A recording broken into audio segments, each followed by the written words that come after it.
Il pleut encore ce soir et à la maison c'est toujours l'orage. Je suis parti sous les cris dans la violence d'une porte qui claque entre les bris de vaisselle et les phrases blessantes par-dessus mon épaule, ton regard noir et ton air triste des mauvais soirs. Mon toit est lourd, alors je sors, je cours en avant vers le noir pour me cacher, me protéger comme si le froid, le gris, la nuit pouvaient masquer ma connerie, comme si la nuit pouvait calmer, éteindre, apaiser cette colère flamme qui me ronge et me consume, cette rage intérieure qui saigne à cœur ouvert.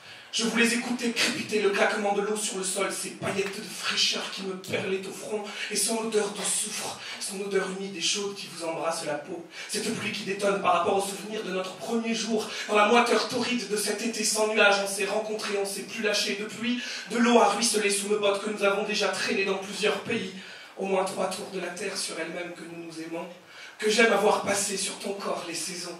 Nous vieillissons ensemble, le temps c'est un bonbon qu'on suce lentement avec les yeux mi-clos. Je t'aime tellement que le temps s'est arrêté.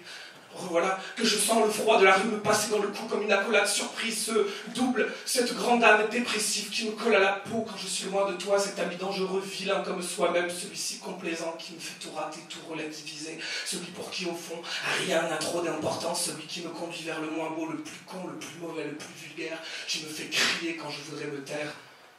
Il fait de plus en plus gris, de plus en plus pluie, repu de nuit, j'écoute grelotter mes baskets au rythme décalé de mes chaussettes mouillées de semelles au pavé. J'ai de plus en plus mal à apercevoir les lumières qui ne sont maintenant plus que des taches de gras colorées dans mon champ de vision. Voilà que je sens désormais la chaleur du soleil. Je regarde autour de moi et constate ébahi que tout est sec autour, plus une trace de pluie.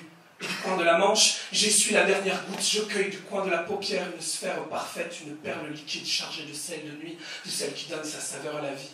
Il pleut dans mes yeux quand je suis loin de toi.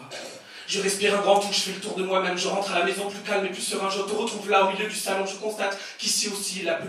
Je te regarde fort et je me sens très con dans le noir de tes yeux. J'entrevois le pardon, nous séchons nos orages. Dans un édredon, nous refaisons claquer les éléments dans la tempête maîtrisée de nos corps accordés. Une lutte acharnée de plaisir, une course au bonheur, un orgasme de vivre.